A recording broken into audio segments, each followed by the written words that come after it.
host, let me first introduce our very distinguished group of speakers. And I'm going to start with Dr. Mahmoud Mohieldin, even though he's the host of the entire series, but I will start with him nevertheless. He's the Executive Director at the International Monetary Fund. He's been the United Nations Special Envoy on financing the 2030 Sustainable Development Agenda since February 2020. Previously, he was Minister of Investment of Egypt and served as the World Bank Group Senior Vice President for the 2030 Development Agenda, United Nations Relations and Partnerships. In February 2022, Dr. Mohieldin was appointed by the Egyptian government as the Climate Action Champion at the 2022 United Nations Climate Change Conference, which aims at enhancing the communication between the Egyptian presidency and business and the private sector and all the international organizations. It's a pleasure to have you, Dr. Mahmoud. Then we have our keynote speaker, very important, Dr. Stephane Hallegatte.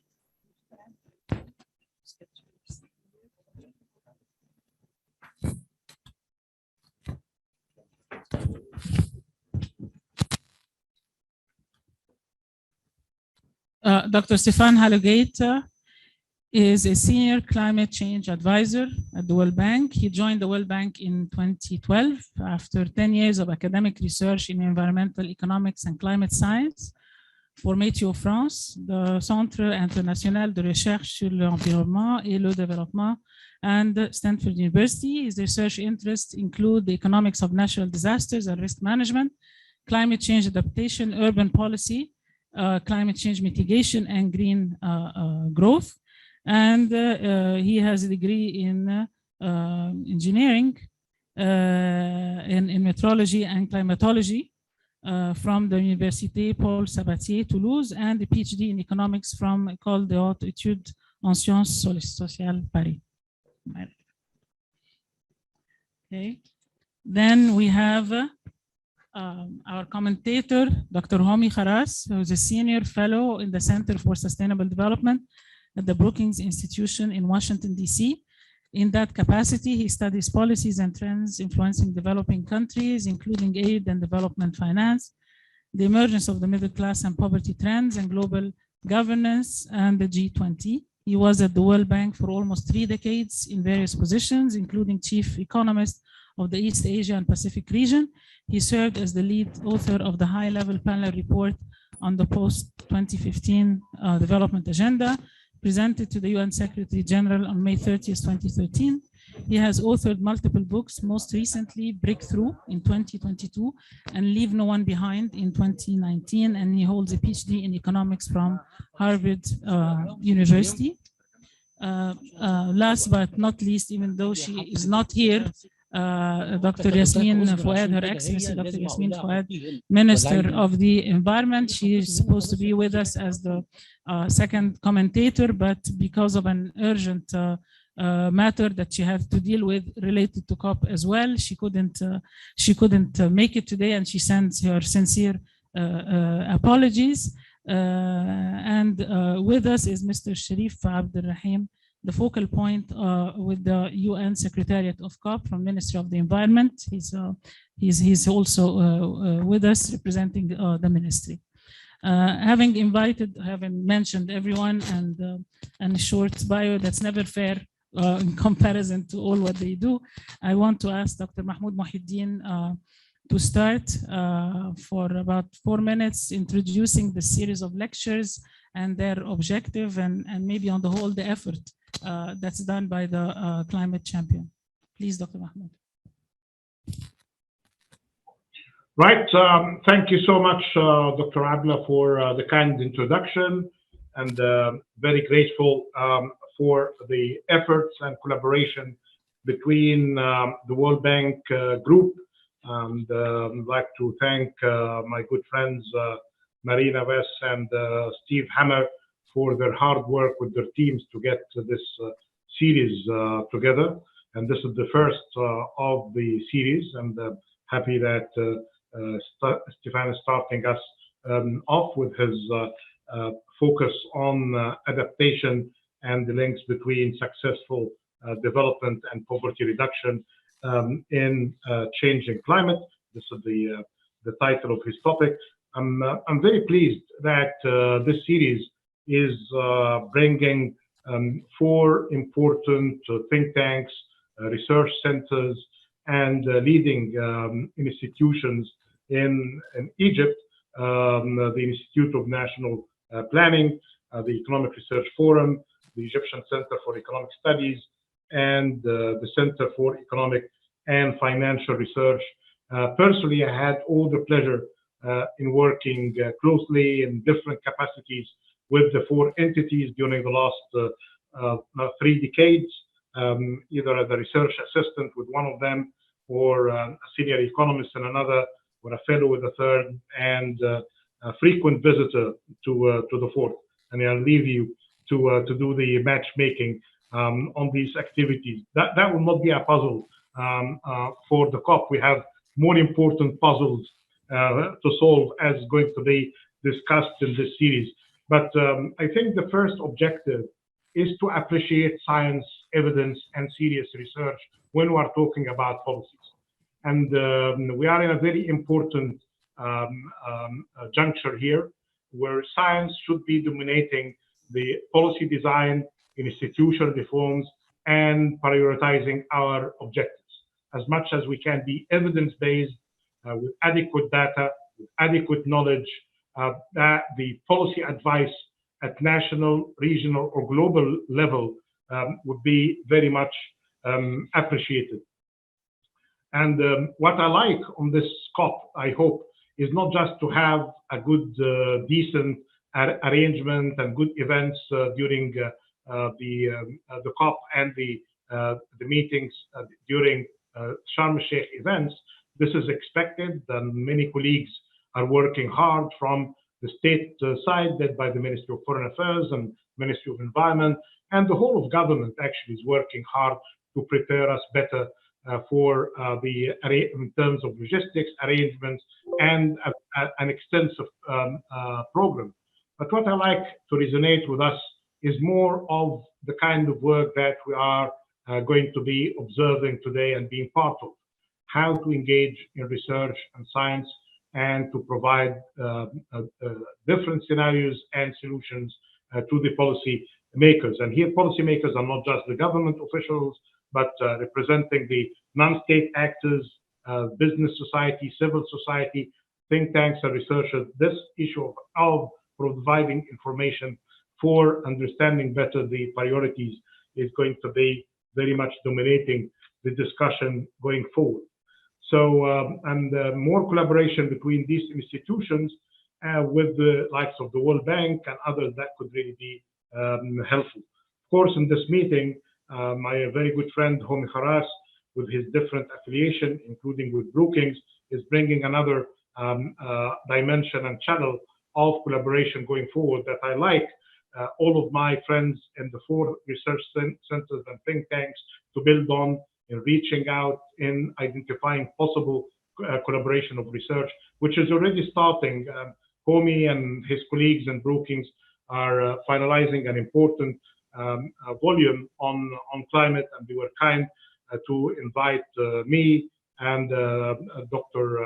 Hala Abu Ali and a third author with us to Amira to finish a chapter on Egypt. And this just where Dr. Hala and our co-author Amira did the heavy lifting on that chapter. But this is a kind of an example that I can encourage my colleagues in different institutions to bring local knowledge, domestic priorities, and political economy understanding, and to bring that to the global scene. So this is the first part, is basically about the importance of this kind of collaboration. The second, that I'm very happy when I flipped through the presentation prepared to us by Stephane, that it is confirming one of the main priorities of COP27, that we cannot really have but a holistic approach in dealing with climate action. There is no value for climate action that can really result in deterioration of poverty, or compromising improvements in living standards, or having a negative impact on the labor market. We have already enough of that, pre-COVID, after COVID, pre-Ukraine and after Ukraine. And when we have all of these crises affecting our lives and livelihoods, we need to be mindful to any kind of policy action that could be designed with all of the good intentions, but it may have unintended consequences. And I can claim that a reductionist approach to climate had really resulted in negative results on sustainable development without achieving much on the climate action front. So it's very much about time to have a more holistic approach to get climate action within sustainable development framework and push that agenda forward, especially in developing economies and emerging markets. And many of the evidence shared with Stephane is basically confirming this kind of the need of establishing links between poverty reduction, SDG 1, climate action, and putting that all within sustainable development. The third area, which is again encouraging me perhaps to revisit a topic that Homi and I spoke about before, is basically the implications of all of that on policies, especially on climate finance, and whether climate finance should be, which is my argument, part of the overall development finance coordination or not. I think one of the major policy implications, and I may have a chance at the end to come back to this, in the discussion, that one of the major implications on how to design the climate finance agenda to be more consistent and building on what we understand better on the development finance. But this is a very interesting, very contentious argument as well, and gets us beyond the 100 billion since Copenhagen, gets us beyond the 0.7% of GNI. This is a topic that's going to be discussed at length at the COP based on a piece prepared by Nick Stern, Vera Songui, and many scholars, including actually Homi for that. So without taking more of the time, and already beyond the 4 minutes suggested by our third moderator, I like to go back to the room, thanking you all for doing that. And I hope and I pray to you all that you build in this discussions and the engagement that you have been having. There are many people who have been behind the scene, including my good friend, Dr. Shireen, Ghunaim, the teams behind the work of Dr. Ashraf Al-Arabi, Dr. Hara Abu Ali, Dr. Ibrahim Al-Badawi, and Dr. Adla as well from the Faculty of Economics and Political Science. And behind all of these names, many people have been really working hard. And through this collaboration, not just at the leaders level of this institution, but the many researchers, assistants working hard on that. We like this kind of collaborative work to produce what we need of evidence-based support for policies for climate, sustainable development, and their finance. Thank you so much, and looking forward to the discussion. Thank you, Dr. Mahmoud. Thank you very much. And I intentionally let go of the 4 minutes for your sake, because it's the first line in the series, and you had to have the chance to say what you had in mind behind it. So it's always a pleasure. Plus, of course, you touched upon very important points that will definitely come up in the discussion. Now we move on to you, Stephane, please, with your presentation. So please, you have 25 minutes. Thank you very much. And so, can you hear me, or should I take the hand mic too? Yeah, I should do that. And now it's better, right? Okay. So first, let me thank everybody for having me here. It's really a pleasure. Let me remove this because maybe the reason.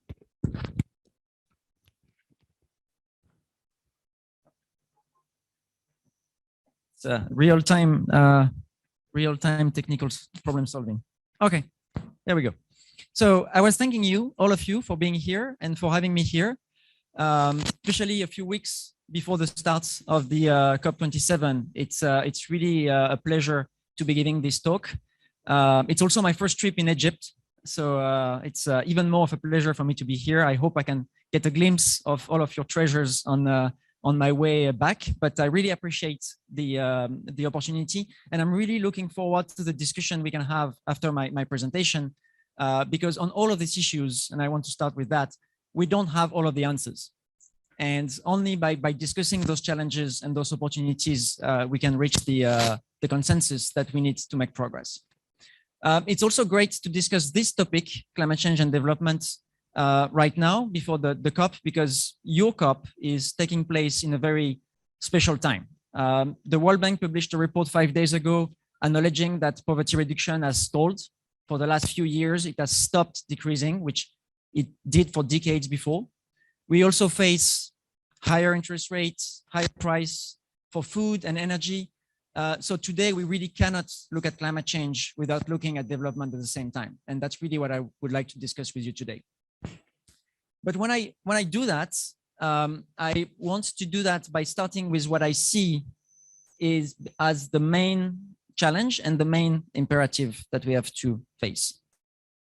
And this imperative is what I would call the adaptation imperative. Yeah. So this challenge is the first one, if you think about climate change and development, that we should really look into it. How do we make sure we achieve our development objectives, including poverty reduction, in the context of a changing climate?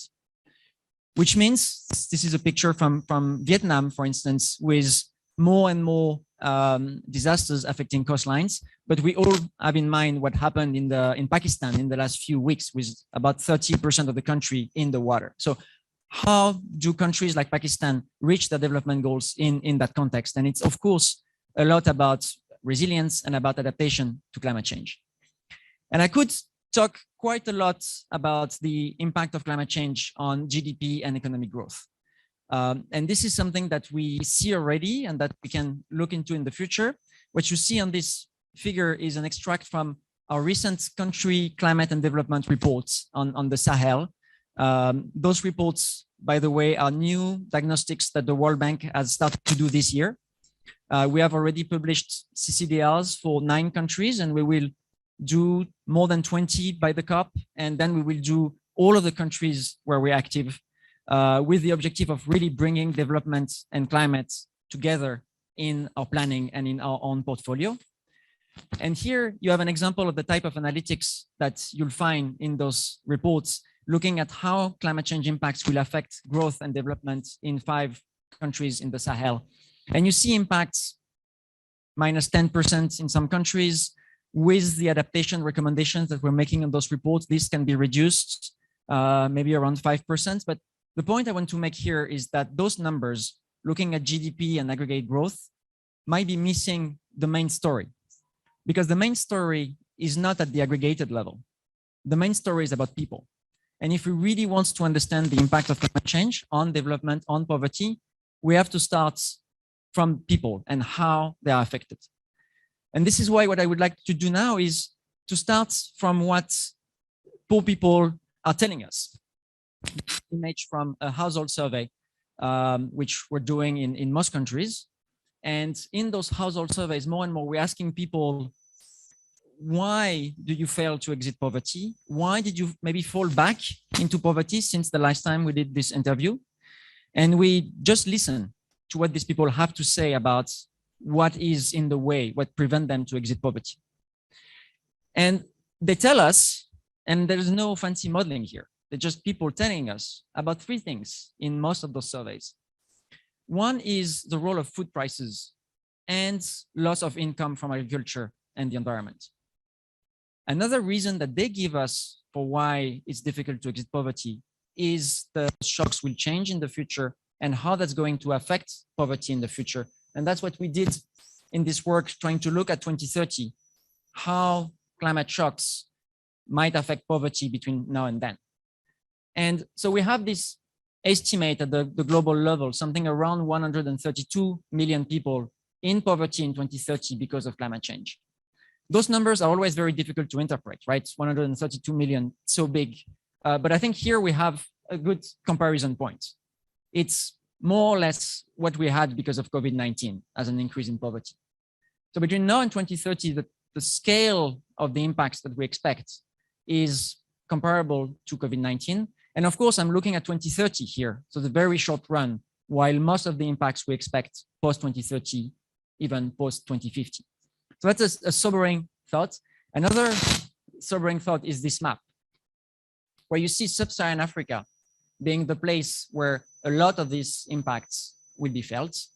And as COP27 being a COP in Africa and a COP for Africa, this is really something that we have to keep in mind. If you're thinking about poverty, Sub-Saharan Africa is really on the front line. That's pretty grim. Let me turn to maybe a little bit more like optimistic part of this discussion. First, those numbers, they are not written in stone. We can change them. The first thing we can do is to accelerate development before those impacts happen. And the more we take people out of poverty, the more we take people out of vulnerability to climate change. So this is using exactly the same tool, but assuming instead of sort of a business as usual development, more inclusive growth, more development that build resilience. And you can see between now and 2030, it's already a division by 2 of those impacts that we can achieve with that. And a lot by reducing people's vulnerability to food prices increase, because food security, and it's in everybody's mind in that period, food security is of course one of the key to reduce poverty. But so development can reduce vulnerability, but not any development path is as efficient to reduce the vulnerability to climate change, right? Development needs to be inclusive. And here I won't go into the details, but it's the type of things that are really important are education and increasing agricultural productivity. It's really important to look at healthcare and access to healthcare, really important to look at social protection, really important to look at connection to markets, especially for rural communities. So it's not any growth that will deliver the resilience we need, but it's growth that will do that. The second thing, which is really important, is to have development, to have growth, we need to build a lot of things, and we really need to build them right. So all of the new things we build, be it a road, a bridge, a port, a building, needs to be designed not only for today's risks, but also for tomorrow's risks. And in our work, we have called that the resilient infrastructure opportunity because of the economics of doing that. Building infrastructure in a way that's more resilient increases their costs by only 3% on average. So it's more, but it's not much more. And every time we invest $1 in making infrastructure more resilient, we're saving $4 in avoided losses. So I don't know if we have people from the private sector in the room, but an investment with a 1-to-4 ratio is not an investment you let on the table, right? You grab it. And this is what we can do by changing how we design buildings and infrastructure for tomorrow's risks. So that's my first point, right? Development is key to reduce the future impact of climate change because poverty means vulnerability. And by making people exit extreme poverty, we also make them exit extreme vulnerability. And it means that any climate action that would lead to more people in poverty, to slower development, is just counterproductive, right? If the goal is to reduce the impact of climate change, we need to make sure climate action doesn't slow down poverty reduction. And that's, again, something to keep in mind in that very difficult period with the crisis and the COP coming at us. But of course, adaptations, developments, we can reduce vulnerability, but there are limits to what we can do. Climate change will continue, temperature will continue to increase until global emissions reach, I mean, I'm sure you know it by now, we have repeated it a lot, until global emissions reach net zero. If emissions are positive in the world, temperature keeps increasing. It's just basic physics. So we need global emissions to get to zero. And yes, rich countries, large emitters have to work first and more. But at the end of the day, all countries will have to act and do something to go toward low carbon development.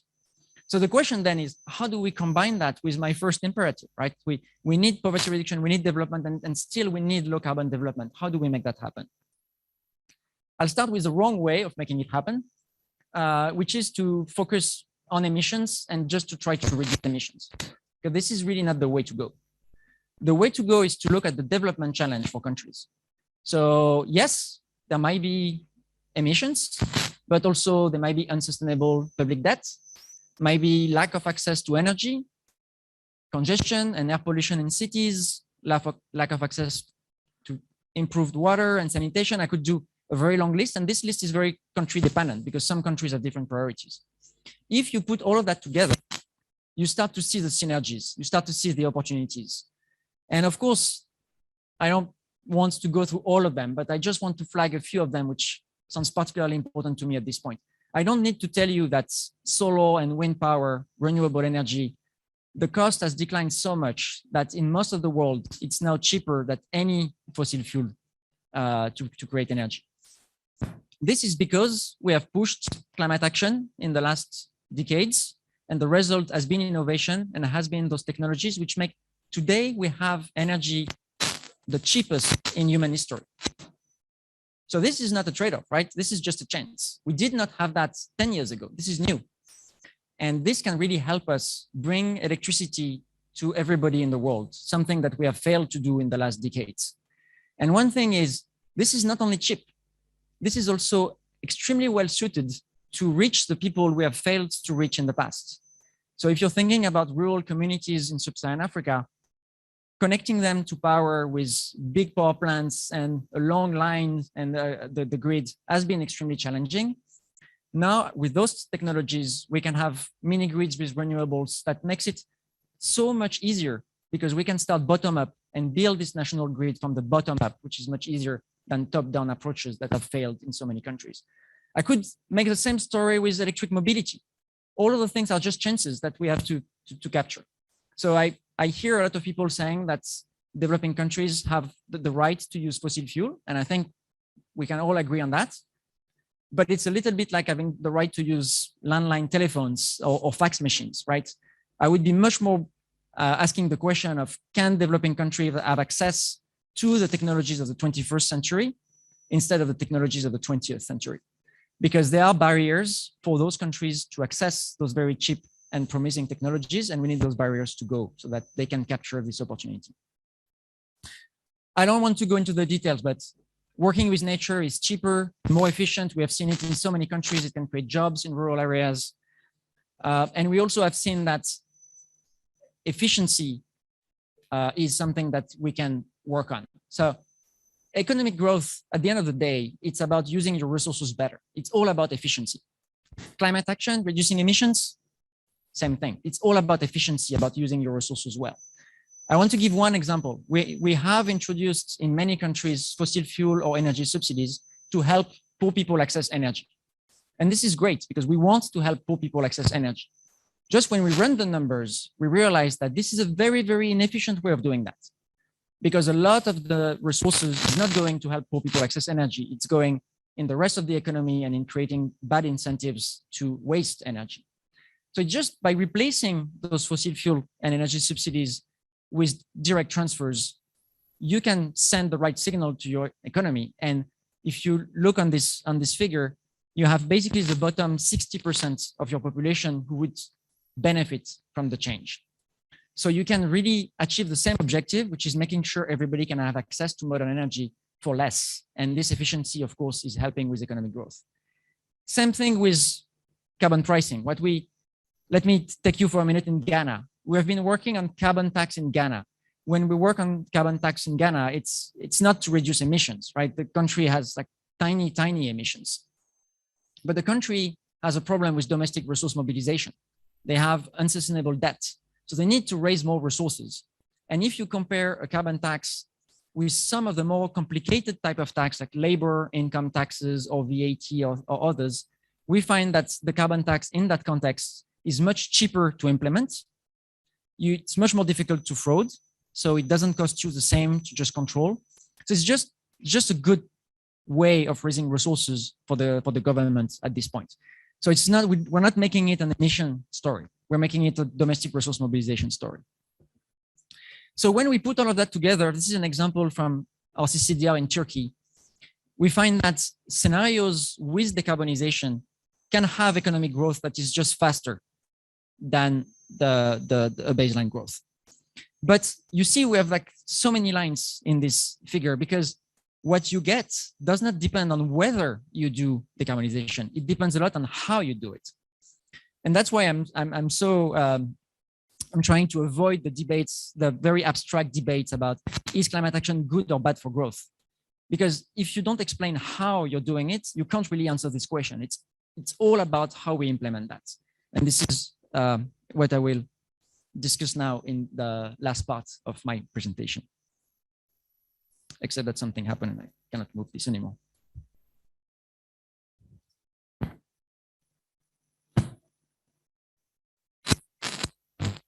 Yes.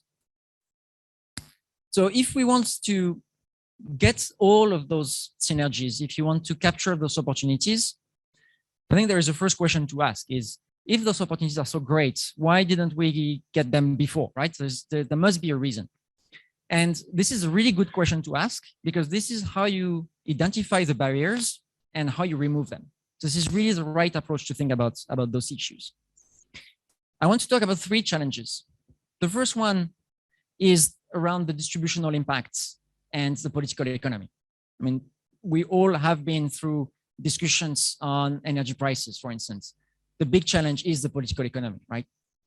Because what you see on this figure are the job impacts in Turkey for a decarbonization scenario.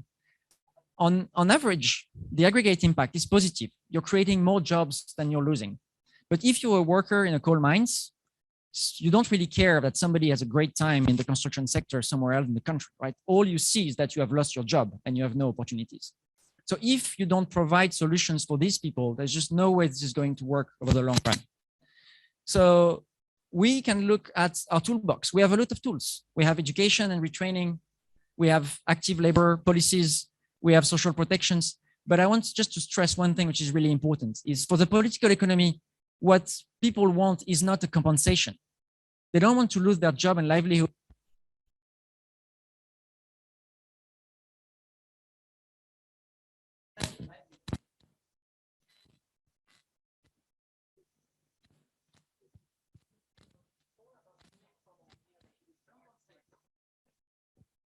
Thank you. It's all about moving from the idea that you will compensate people negatively affected to developing alternative development paths with alternative livelihoods and alternative local projects.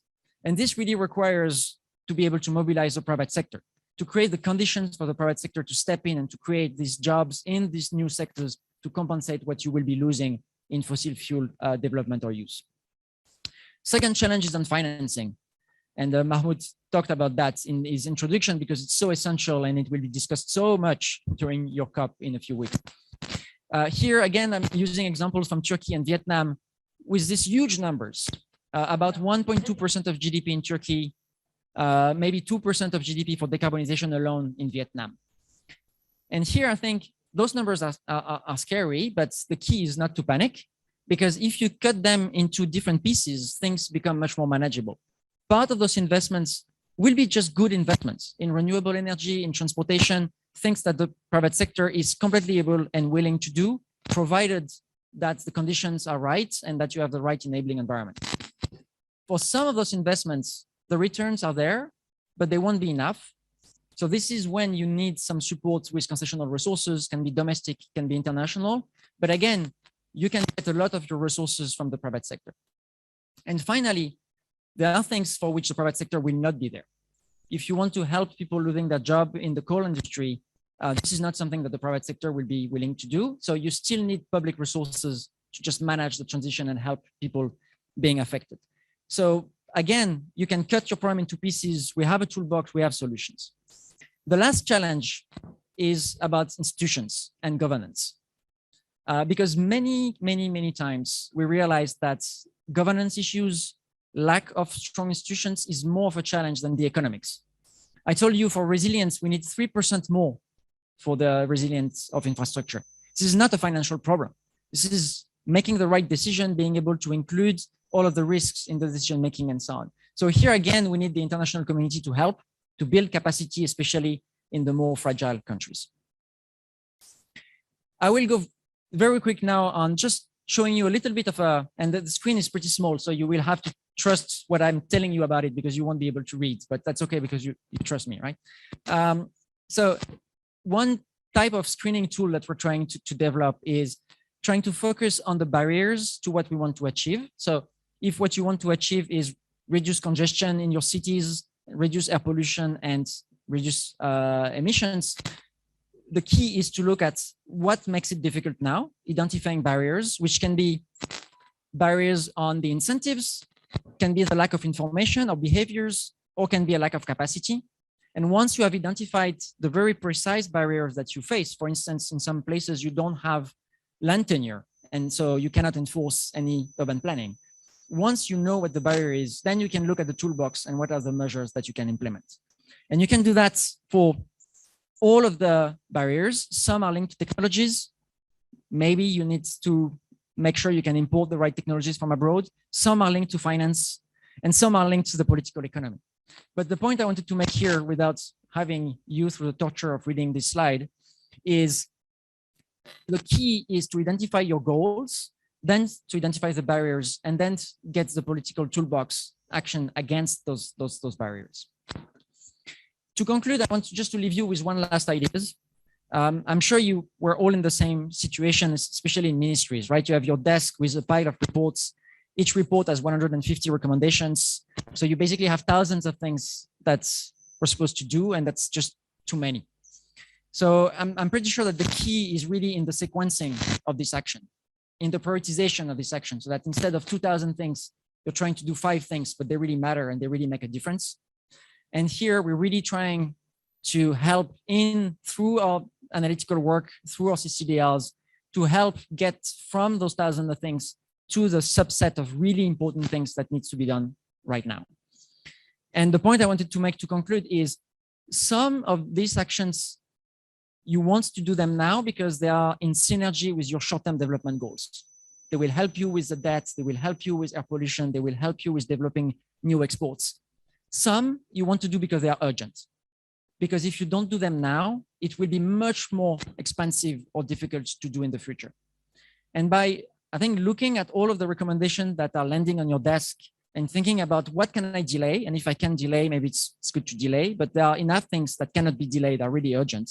And then prioritizing things which are consistent with the other policy goals, you can really have a list of things that can be implemented and deliver on development, deliver on poverty reduction, and deliver on our climate agenda, but all at once. So I really hope that COP27 can help with that, especially for the obstacles at the international level. And I'm really looking forward to discussing those issues because I know they are complex and there is no one solution that will fix all of that. And only by collective design of solutions, we can really make progress in that field. So thanks again for the invitation and really looking forward to the discussion. Thank you.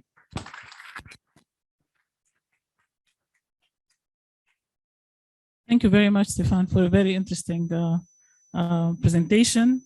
You gave a very good diagnosis of the situation of poverty and where it's coming from, that adaptation is imperative. We cannot avoid that. And that infrastructure needs to be built in the right way in order to work well in the future.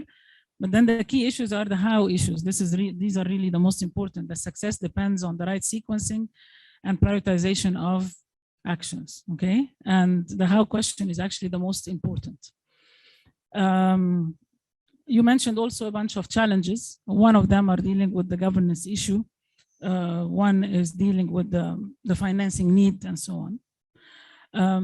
In the discussion, I'm hoping to try and complement those issues by the rest of the story, really, because there is a rest to the story. For me, I see challenge number 4 that you did not mention. And challenge number 4 is all the support that needs to come from the international community. Everything here is related to the countries and what they need to do and be good and have a good sequence and improve your institutions. But what about the rest of the world? What about the debts that we are stuck with? What about the fact that we are not really responsible for the emissions? A continent like Africa is responsible for no more than 3% of the emissions. 20 countries in the world are responsible for 80%, and they feel guilty about it. The real guilt, genuine guilt. But this guilt is not translated into action in any way. So it needs to be translated into action. And this takes us, of course, into the finance and serious look at adaptation.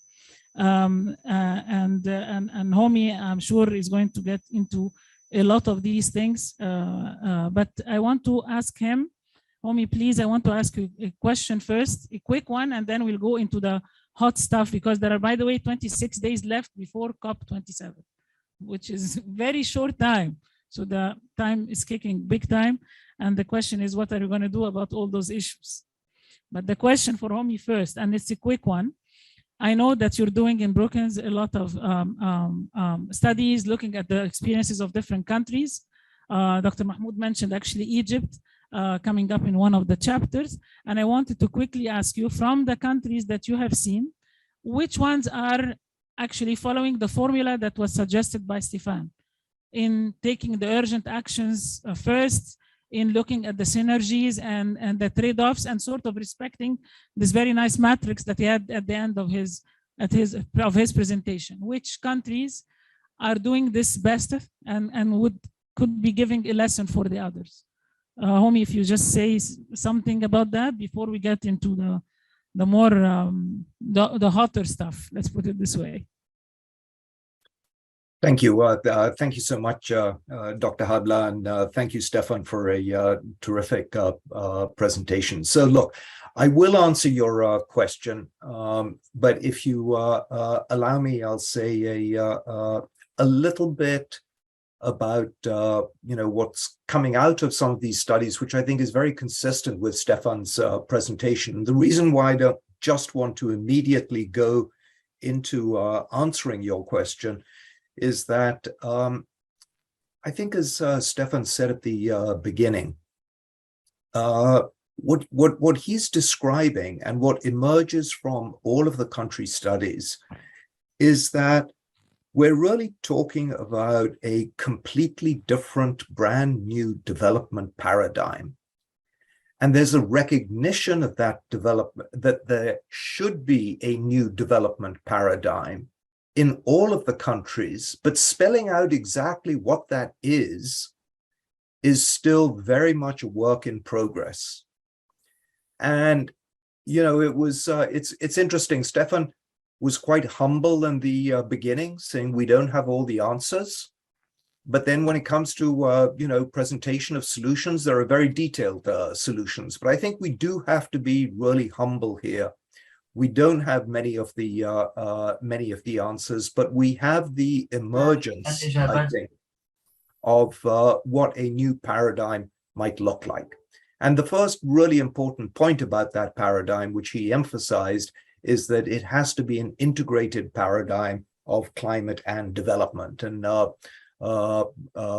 Professor Nicholas Lord Stern has I think been very clear. He says if we about climate and development, he says if we fail on one, we fail on the other. And I think that that's exactly right. And I think as we think about this new paradigm, the big thing that's happening is that climate is moving from being seen as just a cost, these extreme weather events, the impact on agriculture, all of those negative numbers that were in Stephane's presentation.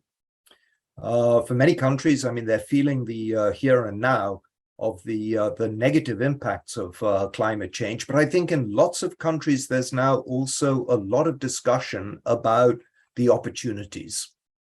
And that's the part of his presentation where he suggests and shows that there are lots of high return, high employment types of activities that could be done if we were to, really take this on board. And the critical point that he made is that we are today in an era of very cheap power, electric power. It's never been this cheap in history. And I think all of us know that the correlation between the use of electric power and development is very strong. It's one of the tightest linkages. And so how do we actually get electric power to rise and utilization to rise in all of our countries? And remember, we're talking about something, Thomas Edison, lit the first light bulb in 1870. We're 150 years since the discovery of electricity, and we still have upwards of 600 million people without access to electricity. So we can't afford to continue to have these kinds of very slow diffusion of this technology. And I think the opportunity before us is that we can really leapfrog with this technology. So that's one, I think, central point. But to do that kind of leapfrogging will require quite a different development growth paradigm, because it requires a much more expansive and developmental state. We had fallen back into thinking about economic growth as being entirely driven by the private sector, and the best thing governments could do is get out of the way. You can't think about this kind of transition and transformation to a decarbonized economy without saying governments will have to play a much stronger role. They have to play a stronger role in the incentive and regulatory framework, and they have to play a much stronger role on the financing and investment framework, as well as on insurance. That's going to cost money. And so thinking about, how do we bring government back into this picture while recognizing the real weaknesses of implementation capacity is really important. And I suspect that in all of the countries we've looked at in our studies, this issue of state implementation capacity comes back again and again and again. And it's both on the technology side. Can we choose the right projects? Can we plan them properly? Can we develop these so-called investment programs? And on the financing side, can we raise that financing? So the third observation I wanted to make is that, sometimes there's been this sense that somehow the issue of climate action is a luxury for developing countries. And it comes out to some extent. Why should developing countries have to, quote unquote, now clean up the mess that the advanced economies of the world have made by putting all of this carbon into our atmosphere? But what emerges, I think, instead is a recognition amongst the citizens of developing countries that climate is a really serious problem, and a recognition that they want their governments to do more on climate. Now, that priority for them is often on the adaptation side as well as on the mitigation side, but there is no question that it is people and citizens that are driving and pushing their governments to do much more about climate than the governments would by themselves. And I think that that's important. So, where is this mostly taking place? It's mostly taking place in all of those places and countries that lie between the tropics. If you think about that map that Stephane put about where the impact of climate action is going to be greatest, it's all concentrated across the tropics. I mean, he emphasized Africa, or of course, a big chunk of Africa is across the tropics. But when you look across the world, whether you're looking into Brazil and Central America, whether you're looking into South Asia and the rest of East Asia, the impact is really biggest in these places in the tropics. And of course, particularly for small islands in the tropics, it becomes an absolute existential threat. But it is the size of that impact that is generating this sense of scale, of urgency, of wanting to do things that can't be done by a single country by themselves. If you're a small island, you cannot self-insure against a major natural disaster event that, say, wipes out, in the case of Barbuda, 80% of their buildings and infrastructure were affected by a hurricane. You have to look to the rest of the world. That's the piece, and I think you were driving at this in your observations and comments. That's the piece that right now is severely lacking. We don't have these international mechanisms to try to really address some of these issues in an efficient and fair way from a global perspective. And so, you know, when we think about these things, what people will say is it's all about the transition. And this is my last point. This transition is huge. Think about some of the numbers that Stephane put up at the end of his presentation. He says we need a couple of percent for mitigation and a couple of percent for you know, adaptation, and you know, then you've got the development agenda as well. But at the end of the day, he was talking about, well, what comes up from the external side?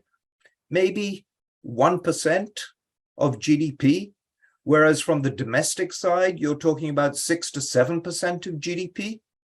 Well, the simple arithmetic is that if you have investments or spending on these kinds of things of 7% of GDP and only 1% comes from external, you have to increase your domestic savings by about 6% of GDP, and that means reducing consumption.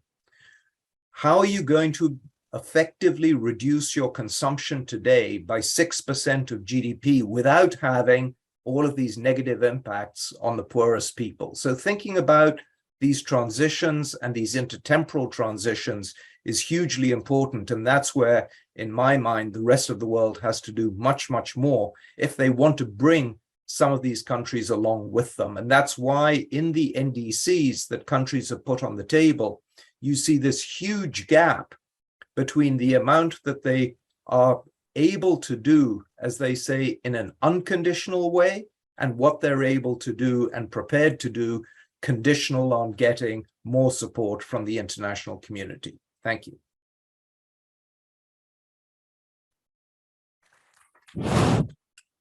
Thank you, Homi, for this excellent intervention. Each one of the points that you mentioned is actually worthy of a discussion in its own right. The new development paradigm, definitely. The fact that the state needs to be involved is something that needs a study in its own right, because it's a very serious issue. Getting them involved is needed, but getting them involved how? In the right direction and without crowding out the private sector from what it's capable of doing is a whole issue in itself. And of course, whenever you look at a country, a developing country, and they have issues of hunger and issues of political conflicts and serious issues, when you have African countries in mind, it becomes a luxury, definitely, to talk about the climate, even though you see the actual symptoms and everybody asking governments to interfere. Okay, you have avoided nicely not talking about any countries doing things in the right way and others not doing it in the right way, but I'm gonna skip that. I want to ask you another question. I have many questions for you, and let's try to have the answers shorter so that we can accommodate more. We need to talk a bit about the finance. And again, going back to what I decided to call challenge number 4, and that's the international community's involvement in this whole thing. $100 billion are allocated for this on a yearly basis, and it's known that this is a drop in the ocean from what is actually needed, okay, in order to take care of the problem. And with the Ukraine war, a lot of the funds are already going in that direction, and COP is coming up, okay? So what do you see happening with the finance situation, okay? And if I add something else, the catalytic finance is becoming a concern and something to talk about right now as a way out of the problem. But what do you see here, and what do you see the international community doing? Because it's one thing to say, hey, countries, save more, consume less, take care of the climate, it's bad for the future, when actually these countries fear that they feel that they are in a very unfair situation. You have the carbon market operating as a completely commercial market. It's not helping with compensation for losses. It's not helping with the climate change. This is not even tackled in Article 6. Okay, so what do you see about the finance? And let's try and be as focused as possible for time consideration. And then, Stephane, you are going to comment on the same issue after Homi is done. Please, Homi. Thank you so much. So I think on the finance, we have to start to get granular. So Dr. Mahmoud said, we need to move beyond the 100 billion. He's exactly right. But what we need to do is not think about a single figure. We need to think about the different components of finance. So when we're talking about finance, we've got a certain amount of finance that has to come in a concessional way. If you want countries to decommission coal plants before their economic life is over, somebody has to pay and bear that burden. It's not going to be the developing countries by themselves. If you want more nature-based solutions, somebody has to pay for the services that are being provided for humanity. If you want to have compensation for loss and damage that is being caused by climate change, that has to be paid for through concessional finance. So there's one completely different type of funding which can fund a whole range of activities that do not have a revenue stream associated with them. And we need to identify that and separate it from the broader discussion of financing for, let me call it mitigation, largely, where you do have revenue streams. And there are a whole range of potential instruments. The numbers have to be much, much larger than, even the 100 billion that if we could get the 100 billion, it's a very good start. But frankly, we need to be thinking about several multiples of that. And we need to think about how we use our existing financial institutions, including the multilateral development banks, that don't have limits on their financing. These institutions can expand their financing using market mechanisms very rapidly. And the beauty of using the market and of using private finance is precisely that scale can be achieved. And so we have to think about how we use these institutions and how we broaden their instruments to include guarantees and other kinds of things to mobilize some additional private finance so that we can actually get the money into these projects. And we have to do this in a way that doesn't say, oh, you've already got too much debt, so stop borrowing and implementing good projects with high revenue streams. Instead, we've got to flip this idea and say, actually, the way to get out of a debt overhang is by growing more strongly. And you're going to generate that kind of economic growth if you actually invest in these kinds of projects.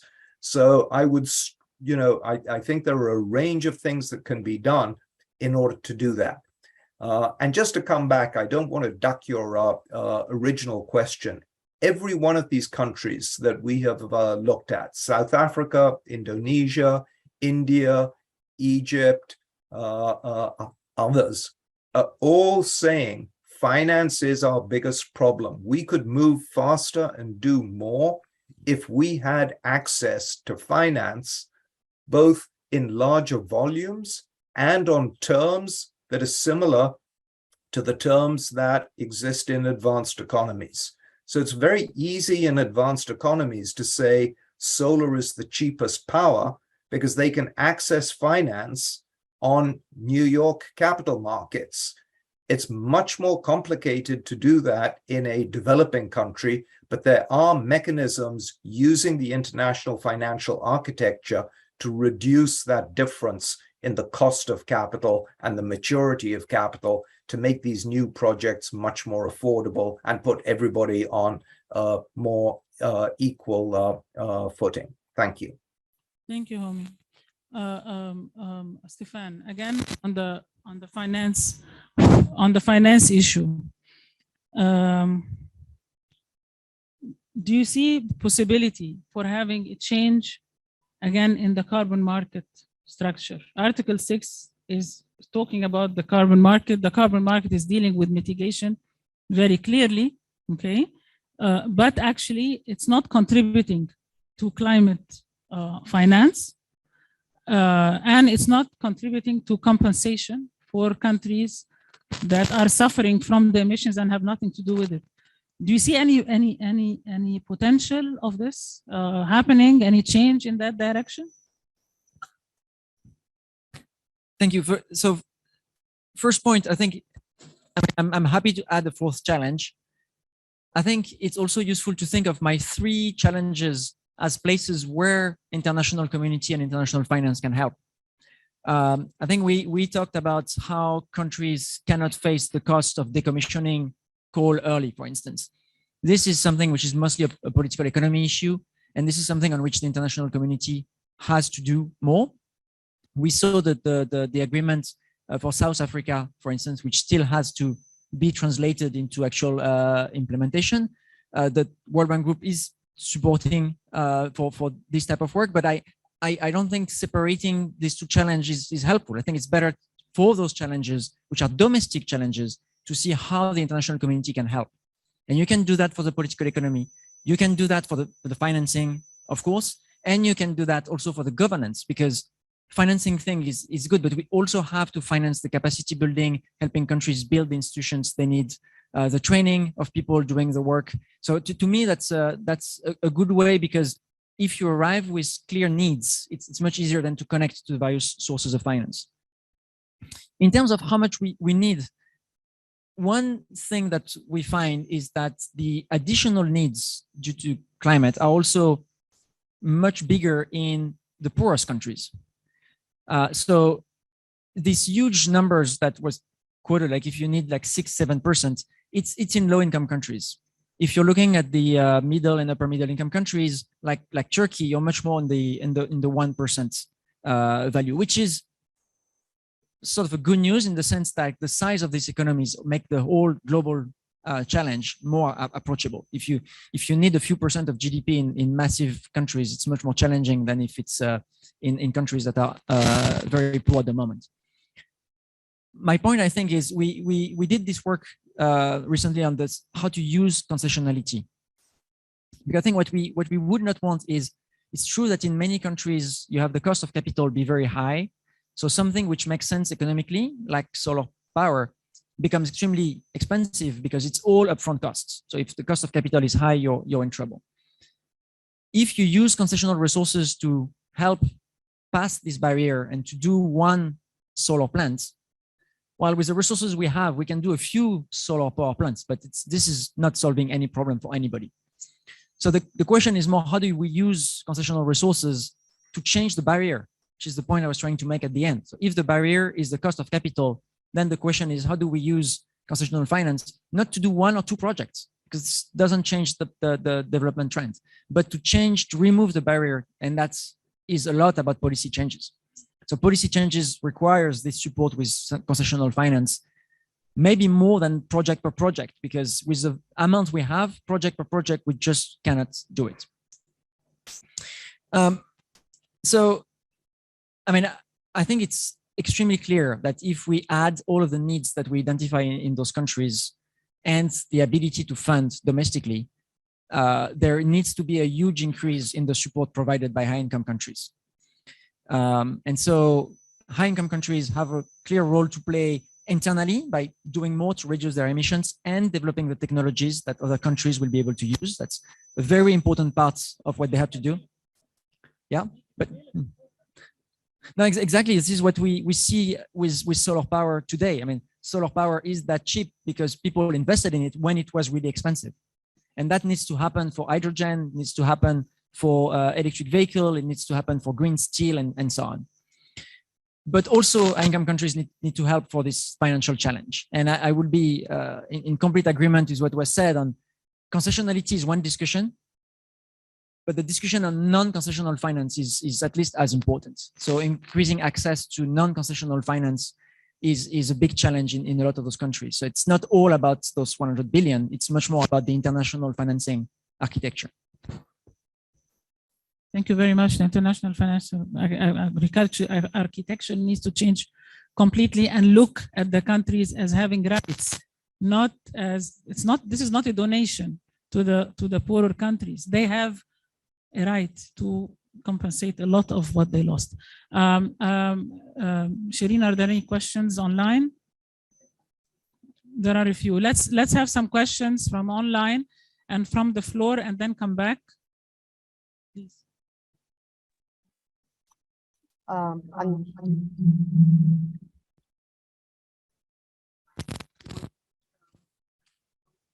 Okay, do we have questions from the floor? Okay, please, somebody with the mic here, please. Questions needs to be quite short. Questions and comments need to be quite short, please. Okay, here first and then here. Okay, here, okay, okay. Kindly, the question is, what can the worker and domestic community do for climate change and do to make the climate change a priority for their planning and doing? Okay, thank you very much. Sure. Question here.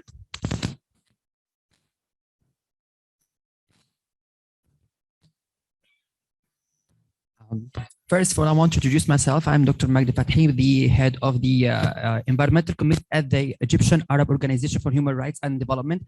I want to salute Mr. Stephane for his presentation about how to link between the human rights and the climate change, which is actually the core of what we're talking about. The question is, how can we, actually, this is the question on the table, is how we can move from the questions like agreements and all these kind of ideas had been brought on the table to implementation. This is number one. Number two, the question is how to raise up the awareness, because I think the awareness is the key word for everything, especially in the development countries. Thank you. Clear, please. I just want to highlight that why we don't think as one of the tools that we redesign the global value chain efficiently. So where it is not a donation, as you said, it is not a charity, it is using efficiently all the resources wherever they are.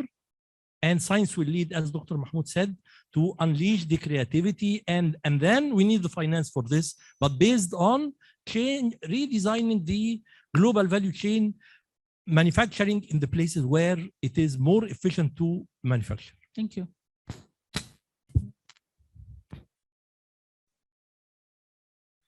I'd like to ask about the climate finance, and I'd like to ask, is it possible to think about establishing a new global fund for climate change, which contribute contribute in facilitating access finance for countries that can't access easily and can't access with concessional loans.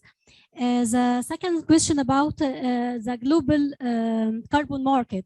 Why there is standardization for the global market for all countries for carbon taxes and for also for ETS to be used by all countries, not to be different from voluntary and obligatory systems.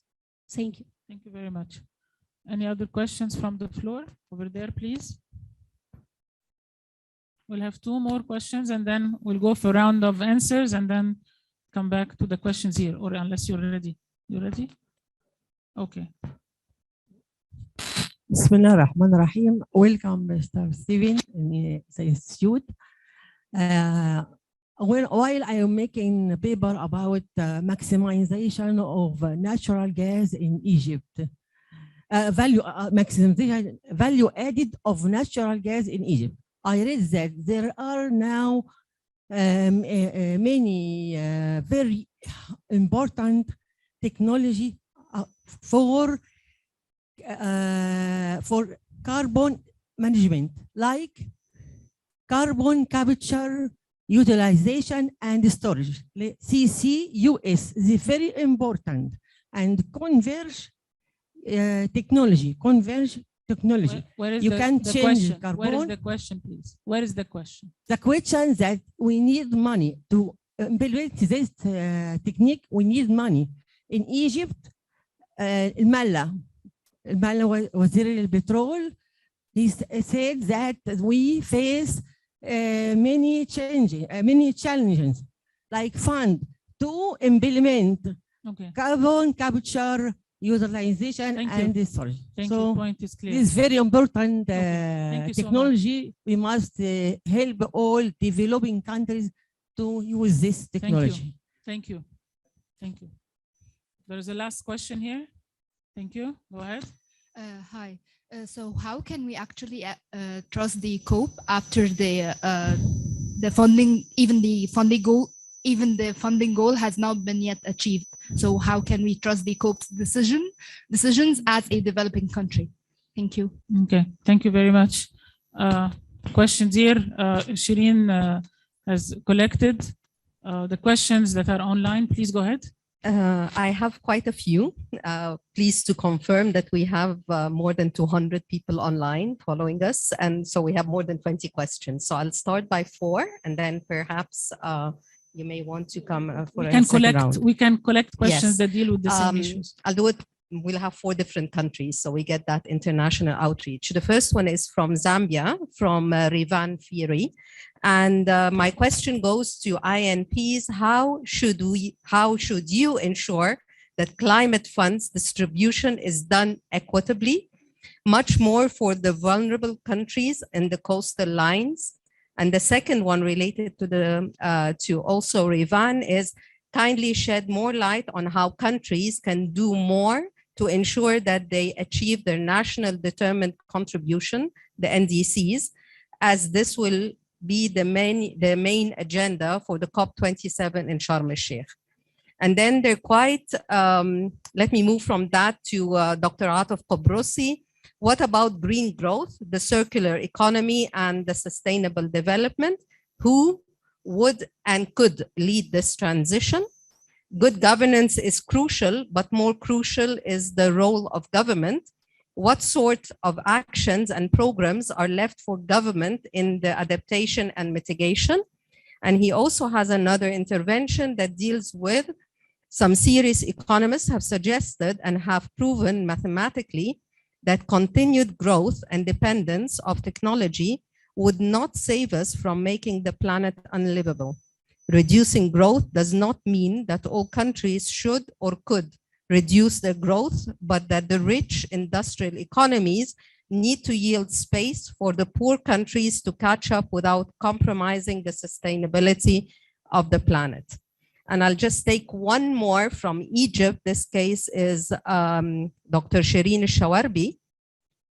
Stephane raised the issue of productivity and efficiency increase, which is crucial for development, and raised the question of why developing countries could make what is needed before, but gave us no answer about what can make them now follow a different path and adopt a new development paradigm as called by Homi, a different path.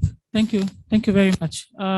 Before addressing the questions to Stephane and to Homi, I would like to Mr. Sharif to comment, because some of the questions are dealing with this. What to do about the domestic situation, the awareness. What is Egypt doing about COP27 as far as improving our efficiency and our productivity? And I want you to be as brief as possible. Thank you, Dr. Abla. Let me first, I want to comment just 2 comments about the presentation. The first one is, I don't hear about the CBDR. You mentioned it, Dr. Abla. All Africa is responsible about less than 4% of the total emission. That's why if it's do lot of work and make it 0, nothing happened to the global warming. But there is a problem, a real problem, to implement in a way for adaptation. When you talk about carbon taxes, who will pay for carbon taxes? Where's the social dimension of carbon taxes for the poor countries? The end user will pay it, right? This is 2 comments, but I want to hear about your point of view about it.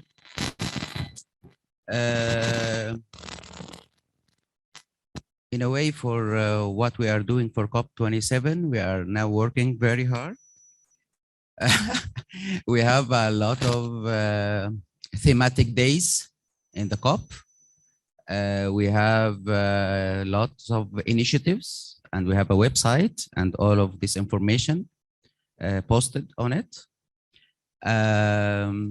And in the regard of our institutional and the way what we are dealing with climate change in Egypt, since 2019, we established a Climate Change Council headed by His Excellency Prime Minister, and we published our climate change strategy.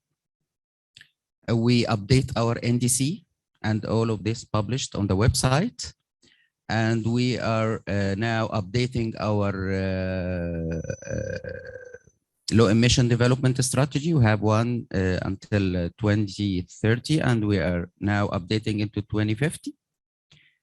But I want to hear from you the 2 questions I raised before. Okay, thank you. Thank you very much. There is a lot that's happening in Egypt. For those of you who want to know, there is an action agenda, huge, that's going to be implemented in COP27. The thematic days, as Mr. Sharif mentioned, each day is dealing with a specific theme, with lots of events discussing water, gender, agriculture, etc. So they have these. They also have a bunch of specific initiatives, projects that are being presented and expanded to Africa, like in the case of Haya Karima, Decent Life. It's going to be implemented in Africa as well. Egypt also has, I think, 6 presidential tables that are going to discuss specific topics. 90 presidents will be coming to Egypt to attend these and have a discussion, because you cannot have officials discussing behind closed doors what needs to be done without having the political support from the leaders. So this is also taking place. There is a lot happening on the Greek camp of Egypt. But let's go back again to the questions. And the questions, if we are to put them, we collect them. If we are to collect them, okay, they're all about equity, okay, all right? They are all about trust in COP. And if you notice, a very young person is the one who mentioned it. Young people do not trust anybody at this point. I think let us do it. You've been messing up from 2015, the Paris Agreement. You've been talking about let us implement, let us do it. Then it took 6 years to negotiate. Now it's time to implement. What are you going to do with the implementation? Is it just following what happened in Glasgow and complete this, or do a lot more and come up with innovative ideas? And then there is, of course, the key issue of globally changing the entire value chain to become more efficient. It's not on the developing countries. It should not be on the developing countries. It's on everybody in a fair way. And fair is the key word. Who's going to pay for the taxes, for the carbon tax? So go ahead, and then I will have Homi also answer some of the questions. Thank you. All of easy. So first, let me touch on this question of historical responsibility, because it also, I mean, it goes beyond the fact that today the world is a very unequal place, and the carbon world is a very unequal place, with emissions that are really ranging from nothing to huge amounts, not only across countries, but also within countries across people. So I think, I mean, this is clearly one of the very important discussion that will take place at the COP. It's linked to financing. It's also linked to how much different countries are acting on their own emissions. And within countries, it's also about how do we distribute those efforts. And maybe let me stop a little bit on Ghana, since you asked the precise question. In low and lower middle income countries, carbon taxes are very progressive. And actually, they are almost not paid by the poor, because they mostly, unfortunately, use biomass. So in a country like Ghana, where putting in place an income tax is a huge challenge in terms of data collection, in terms of management, you have an alternative which is doable, which is cheaper to do because especially for importer country, you just have to track the fossil fuels entering the countries. It's much easier. And that's progressive. And of course, in all countries, it's not progressive. If you look at higher income countries, it's not the case. And so it needs to be accompanied by additional measures to protect the people in poverty, exactly as we do when we reform fossil fuel subsidies or energy subsidies. It has to come with alternative solutions to help poor people access energy. So again, it's not a question of comparing in a country like Ghana or another, a carbon tax against nothing. It's comparing a carbon tax against alternative solutions for the country to raise the resources they need to pay for health, for education, and for infrastructure. So everybody in the world would like to pay less taxes, but when we have to choose how we raise resources, it's better to go for the most efficient and progressive solutions. And in some countries, it's an option. Without saying that it's a panacea. And in my list of barriers, one point that we're making a lot is that yes, prices, taxes, incentives, and so on are important. But if you talk to real people implementing real projects, the list of barriers is much longer. And we come back to the role of the state. Who else is removing barriers? It's really the role of the government to understand what are the barriers to achieving our goals and to remove them. So I think it gives also a good guiding light on the role of the state versus the role of the private sector to avoid this crowding out effect. If there is a barrier that we can identify, it's the government roles to remove it, to help the private sector step in and do their share, but they won't be able to do it if the barriers are not removed. On paying for historical case, I mean, different people, different institutions have different roles. You know, the World Bank is not part of the, is not a party on the negotiation, and those very political questions are questions for countries and at the COP especially to discuss. So we don't have an official opinion on those issues, except that we are already very much acting on adaptation, but also on helping countries affected by shocks to recover, especially with contingent financing, what we have called CAT-DDO, which are tools that offer very financing for countries after they are affected by a shock. In the next 48 hours, the money is available for countries to help provide emergency services and deal with the urgency. So when we can, we play our part, but of course, there is a role for the international community and decisions that they have to make. One thing which is really important to me is to make sure when there are opportunities to reduce poverty, to improve development, that we don't wait for a great international solution if we can implement it. So getting to your point, Rwanda has an NDC with $5 billion in mitigation. And you might ask, why would Rwanda with minuscule emissions spend $5 billion in mitigation? Until you open the NDC and you look at the list of measures and you find clean cooking, you find environmental restoration, you find public transport, you find solar panels in remote villages, and you look at that and say, well, this is not mitigation, right? This is just the development we like to see. So we have to be very careful that we don't wait to get those resources available if countries can do something to improve the situation of their population. I wanted maybe to touch on just very briefly on a couple of points, because I could spend a lot of time on those great questions. First, on the question of the role of workers, communities, and more generally the role of populations, right? This is a sustained effort that will need to last for decades. So this is not going to happen if it's just like one government at one point deciding to do it, if you don't have the consensus in the population that this is an engagement that's robust to political and policy changes and to the various events that we see happening in the world. So I think that one of the very important role of communities is really to have this discussion at all levels.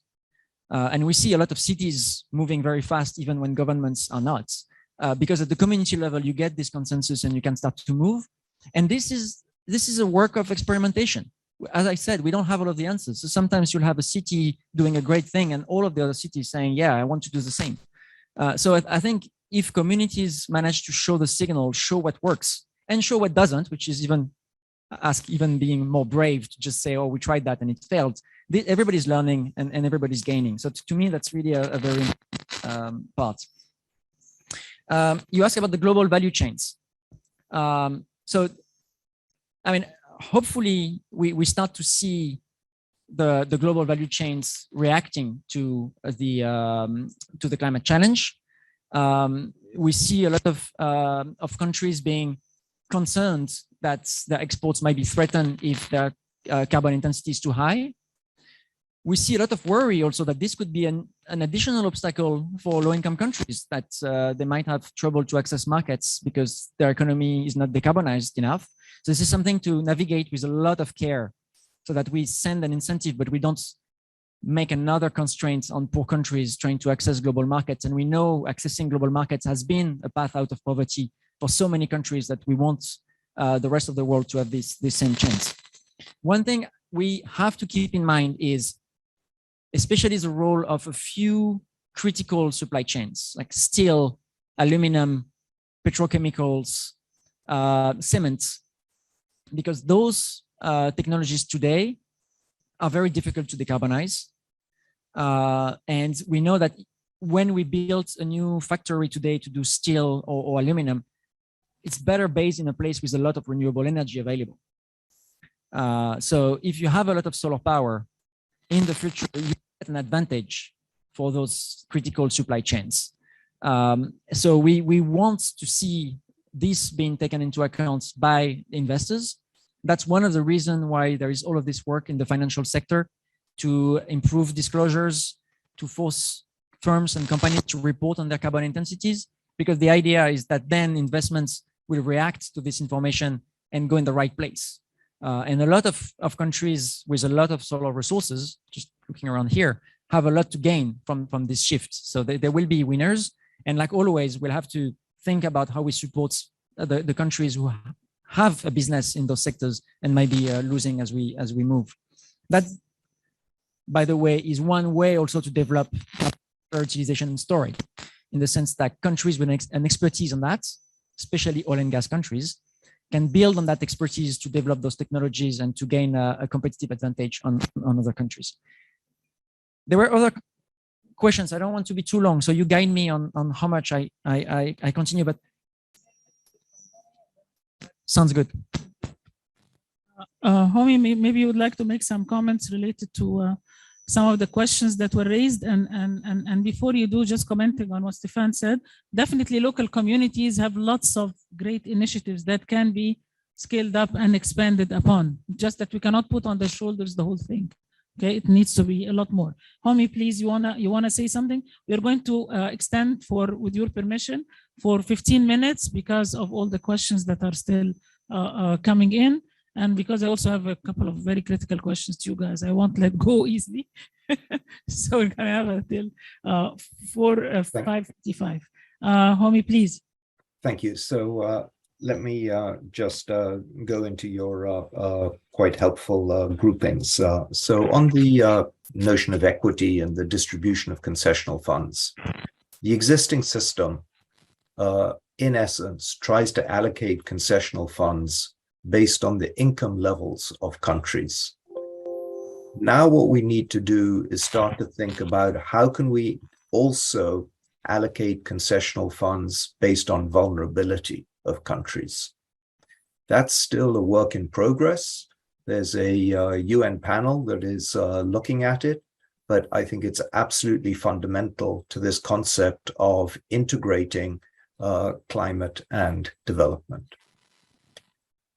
The other area which I think is gaining momentum is the idea that of, what in economics has long been known as the polluter pays principle. Fossil fuel companies, as we all know, have made record profits, especially recently. A relatively small 2% excise tax on their revenues would, in essence, solve this issue of the amount of money. Now, politically, it's unlikely to be, done in at that scale and magnitude, but surely there is something that starts to implement at the global level the polluter pays principle, because right now we certainly don't have that. Your second bundle of questions was about trust. I have a very simple answer. Follow the money. If COP27 ends and there's no money and there are no pledges which can be monitored and where people can be made accountable for, meaning they're sufficiently granular so that you can say exactly who is responsible for doing what,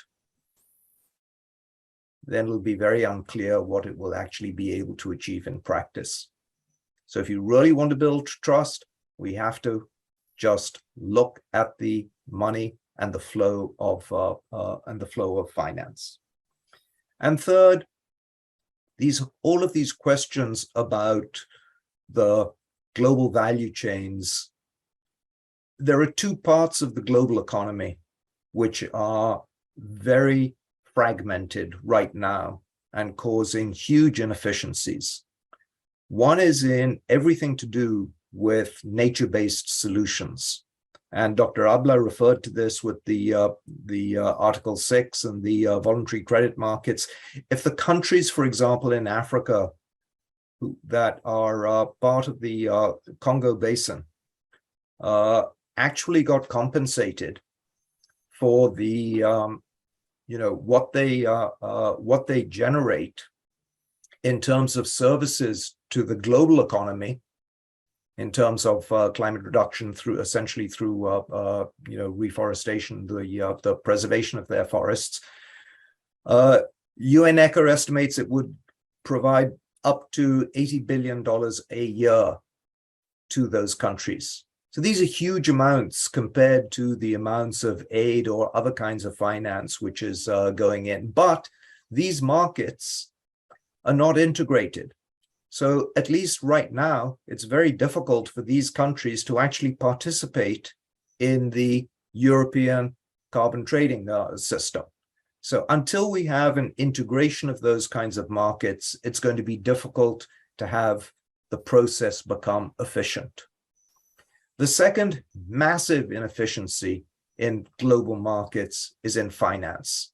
As I said before, companies and countries in advanced economies have access to finance at very cheap rates. And despite the fact that interest rates have recently risen, real interest rates, and more importantly for this discussion, the real interest rate represented by 10-year borrowing and 10-year money, those kinds of real rates are still extremely low. In all developing countries, including the countries that are most important for climate mitigation, real interest rates for those kinds of projects are at very high levels, sometimes at double-digit levels. And at double-digit levels, you will not get this huge buildup of renewables. So these are two parts of the global economy, essentially the globalization, if you will, of nature-based solutions and of carbon trading, and the continued globalization of finance that are going to be absolutely critical to making this agenda work. Thank you. Thank you so much, Homi. Back to you, Shireen, on questions. If questions that were not answered already, new questions.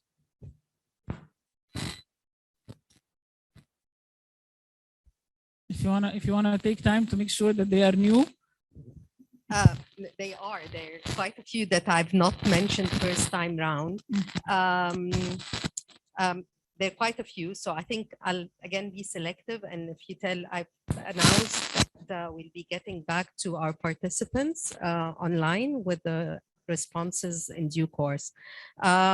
We have a question from Wale Ashraf, which is how the climate change affected on the political communication between countries.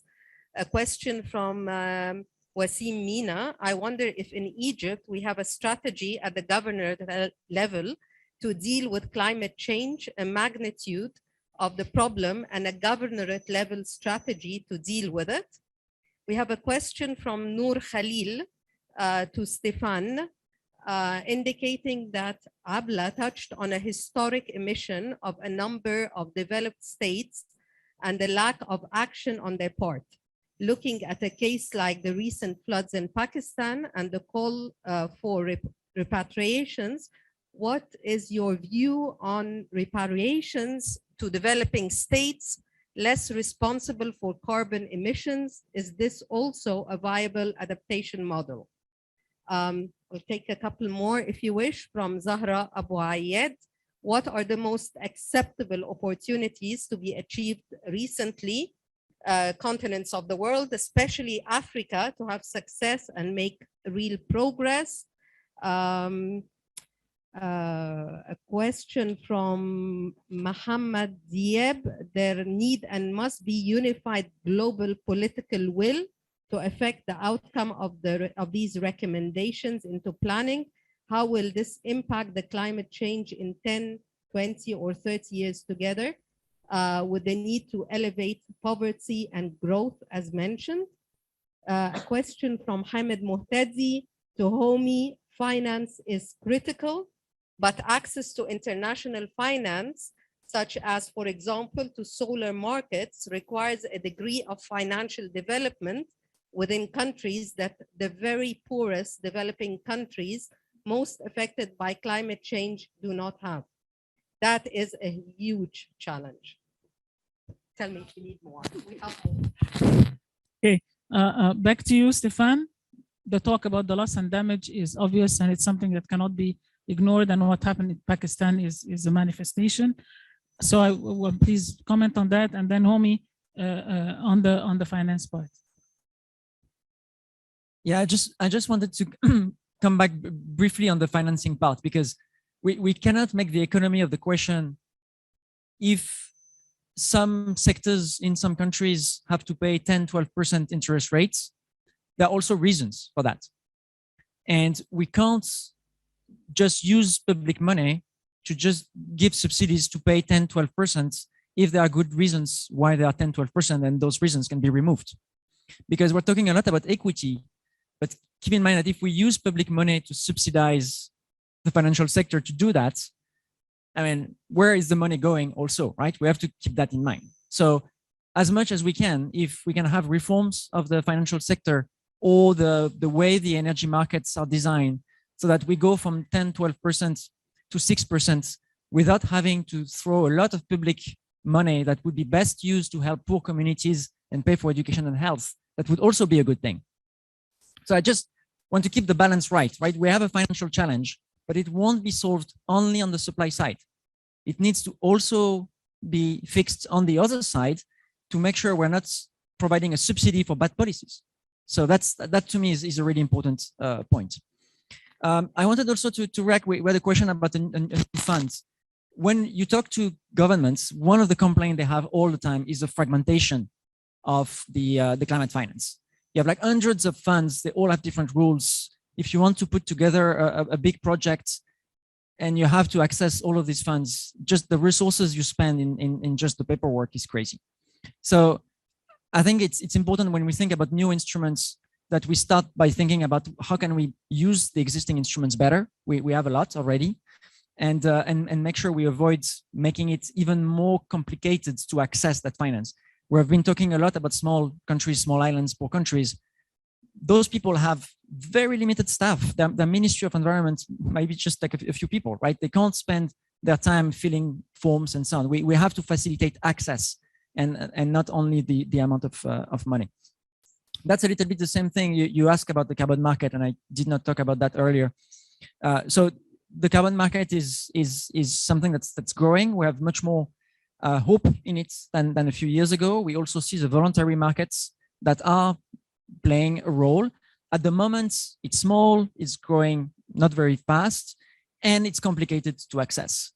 So again, I would link the two answers in the fact that those markets will play a role, but we have to look at access, at making it simple enough that it doesn't become something too complicated to manage. And I wanted to react to your point on communities. We should not put that on their shoulder. I mean, if you go to communities at the moment, you see people willing to act, right? I don't see people saying, oh, I'm forced to do that by whoever. I think at least facilitating the work of communities, helping them do what they want to do, it's first a way to innovate and to experiment. It's also a way to make sure the money is well spent. When we're doing adaptation, we're doing a lot of community-based adaptation where the money goes to a community, but they decide what it should be spent upon. And that is a guarantee that you're relevant, that you're not spending a lot of money in this big seawall that in fact nobody really needs. So I think it's another role of communities I wanted to mention. And on trust, let me start with a little poll in the room. Who thinks that we'll manage to do it? Who that will be at zero net emission 2050? Show of hands. Okay, so talking about trust, that is your problem. Okay, so I'm coming to high school students.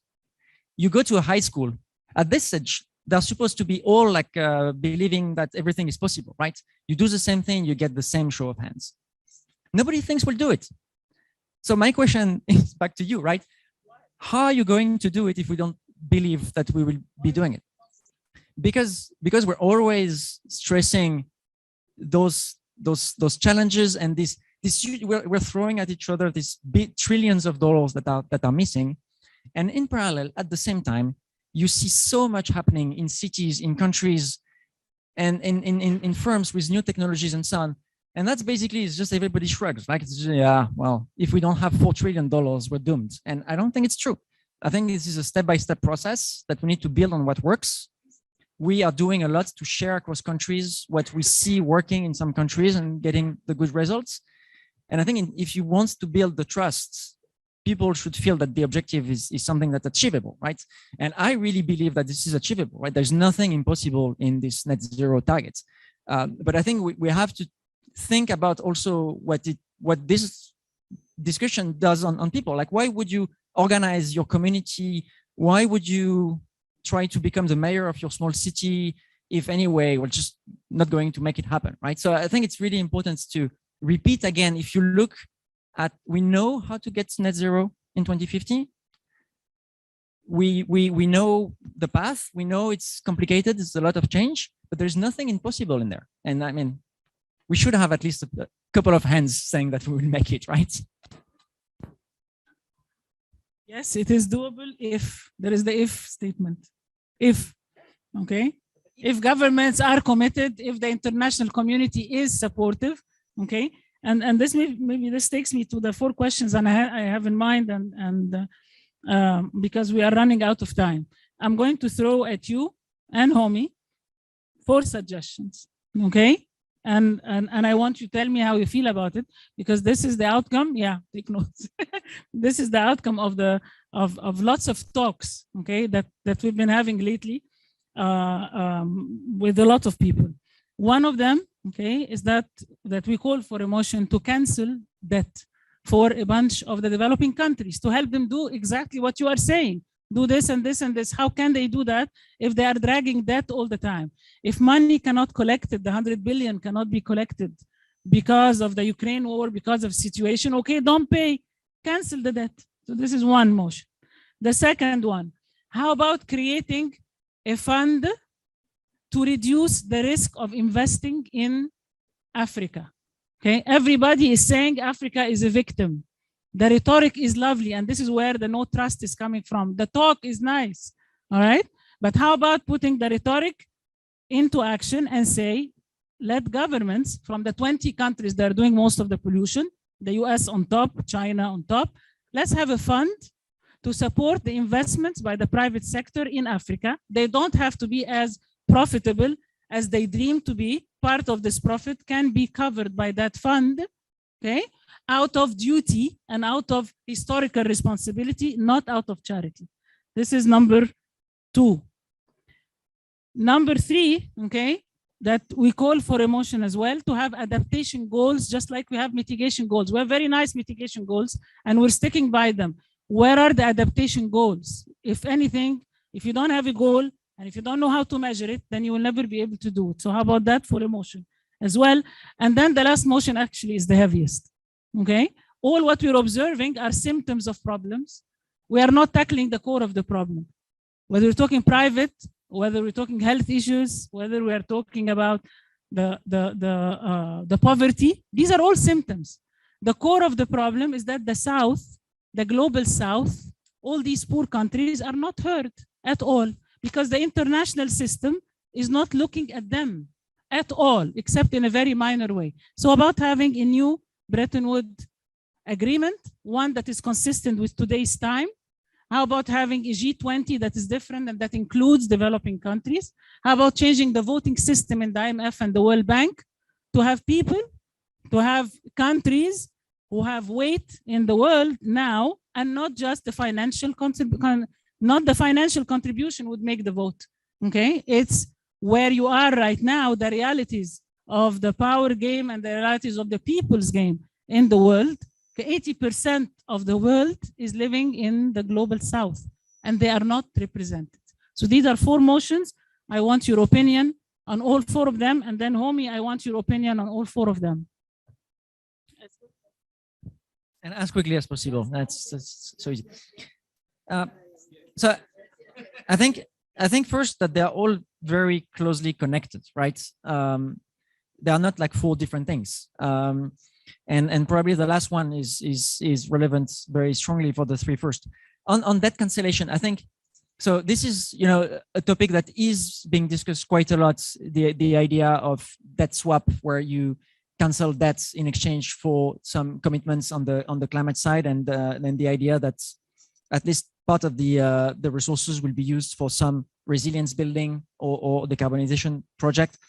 So there is a discussion going on. It's technically not that simple because of how the debt today is public and private. So you have like a lot of actors, and the public cannot do it alone. You really need the private to be in the room. And how do we organize that is, I think, sort of an unsolved question. So you can have the public stepping in. At the same time, we have to be honest, like with the share of public versus private. If we have just the public doing that, again, it's just a subsidy, right? To not the poorest people on this planet, right? So we have to be sure to make sure like the right people benefit from what we're doing, because those are very complicated measures. On investments in, basically what you're talking about, I guess, is a fund based on historical responsibility that would go, I mean, you're talking about Africa, but I mean, small islands and the rest are also affected. I mean, this is part of the discussion that takes place at the COP, right?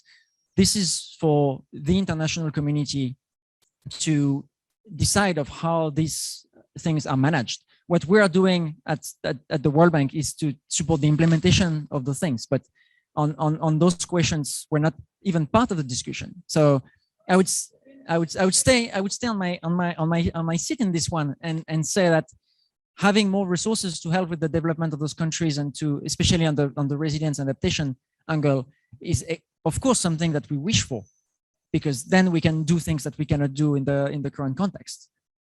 On adaptation goals, I'm 200% with you, and the challenge is of course that we don't have a nice clean metrics like emissions to do that goal. That it's complicated, but I think now we have published recently sub goals, so they are not like sort of an adaptation metric per se, but there are things that we know would really help, like covering the population with adaptive social protections, that when something bad happens, it doesn't take 6 months to help them. You can help them in just a few days. Having something like in all countries, the right information on where are the different natural risks, so that when you build something, you don't have to pay to get this information, but it's with you. So all of the things we know are prerequisites for adaptation in countries. And we could build a sort of a scorecard of those goals that could be not as clean and nice as the mitigation goal with a net zero target, for instance, but something on which then you could start to track progress and also be held accountable, right? Because we would have a target and we could see if we make progress or not. On the global south not being heard, your last point, I think probably now is the time, right? This discussion is completely on the table. You've heard many people talking about it. So you have an opportunity in your hands. You'll have all of those head of states in Sharm el-Sheikh in a few weeks. The discussion has no reason to be only about climate. So I'm looking forward to seeing this conversation take place. Homi, same 4 motions. Thank you so much. So first on debt. I think that for public debt, there's already processes underway. The IMF have written a couple of papers demonstrating when debt cancellations and debt for nature, debt for climate swaps might be useful or not. There's nothing to stop it from happening right now. And is it easier to forge a generalized agreement rather than letting countries do it as and when they want? That's a little bit of the politics, and I'll leave that to Dr. Mahmoud to figure out. But debt cancellation is clearly a good idea and a good instrument for achieving the larger amount of concessional assistance that I think all of us feel we need. On a fund for investing in Africa, we actually have one. It's called the African Development Bank and the African Development Fund, and there are also a whole number of subnational, regional, subcontinental regional development banks. All of these do very good things, and expanding them and building on them and putting them at the forefront of the climate and development action, I think would be a very good thing. But again, we don't have right now real political willingness to allow these kinds of institutions to perform at scale. It would imply giving them capital increases in the case of the banks and increasing the funds. So I think that, you know, these instruments exist. I would hesitate to create new institutions unless we have diagnosed that the problems with the existing institutions are so large they can't be fixed. But the issue is not the lack of these kinds of institutions. The issue is the political willingness to actually allow them to expand and do more. Adaptation goals, I would say, are, as Stephane said, are process-oriented rather than outcome-oriented. I think that outcome-oriented goals are better, and I would submit that the Sustainable Development Goals already are there. And one of the things that we have now started to understand is that without adaptation, we're not going to be able to achieve many of the Sustainable Development Goals. Let's keep those goals the same, but add adaptation to our toolkit for how we achieve them. And finally, on voice, look, we have voice in the General Assembly of the UN. Where we don't have voice is on finance. It's very difficult to have a structure where we actually have, where you can get voice that doesn't, on financial issues, that is not in line with financial contributions. So, you know, it's important, but to be honest, I don't believe that this is the heart of the issue, because we have plenty of forums for there to be discussion, including at the UN. And the problem and the difficulty is that that voice might be expressed, but there are no mechanisms for formally translating that into action right now. Dr. Mahmoud? Dr. Mahmoud, any final words, final comments on these motions and others? Anything on the session?